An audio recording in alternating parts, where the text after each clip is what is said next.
Mechanism Monday. Did he do it? Say it with me now. Unless you've been living under a rock, your Wi-Fi has been flooded with the news that hip-hop hitmaker and multimedia mogul Sean Diddy Combs was taken into custody and denied bail and had his bond offer of houses, passports, a private plane, and $50 million rejected. Even though legal trouble had been in the air for Diddy since the Cassie stuff came to light, things definitely got extra real when the charges of racketeering, conspiracy, sex trafficking, and transportation to engage in prostitution were made public. If you take a spin over to the My Expert Opinion page, you'll see the good brothers Math, Gat, myself, and guest chairs Kim Osorio, Sig, and Tremel doing our collective best to flesh out the details of the investigation, the specifics of the charges, possibilities of success for either side, and separate the facts from the feelings from the fictions. And between the witnesses, extra charges, and motivations for the whole thing, we took a good shot at it. To be honest, everything's still evolving, and until the trial is over and all the evidence comes out, speculation is the best anyone can do. So where's the lesson? It's in the method of the attack. Before we get started, I'm not here to shoot anyone any bail. For the record, I've never been to a Diddy party. I believe the guilty should be punished, and I believe the innocent should be apologized to. And I know that in this life, there's a large gray area in between.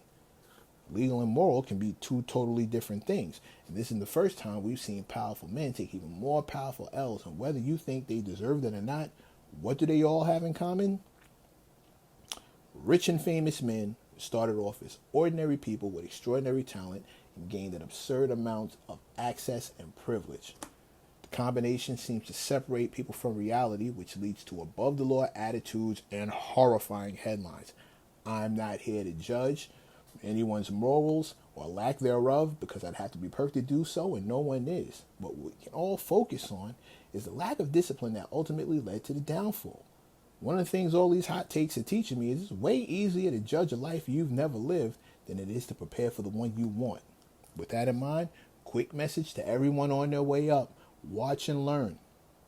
You may have different vices going in, but vices are how you're going down. Whether it's private parts you can't keep in your pants, pride going before the fall, power going to your head, or ego going out of control, ask yourself, where's the weak spot in your armor that your enemies are going to aim at? And then understand that the worst enemy any of these guys have ever seen was the one that lived in the mirror.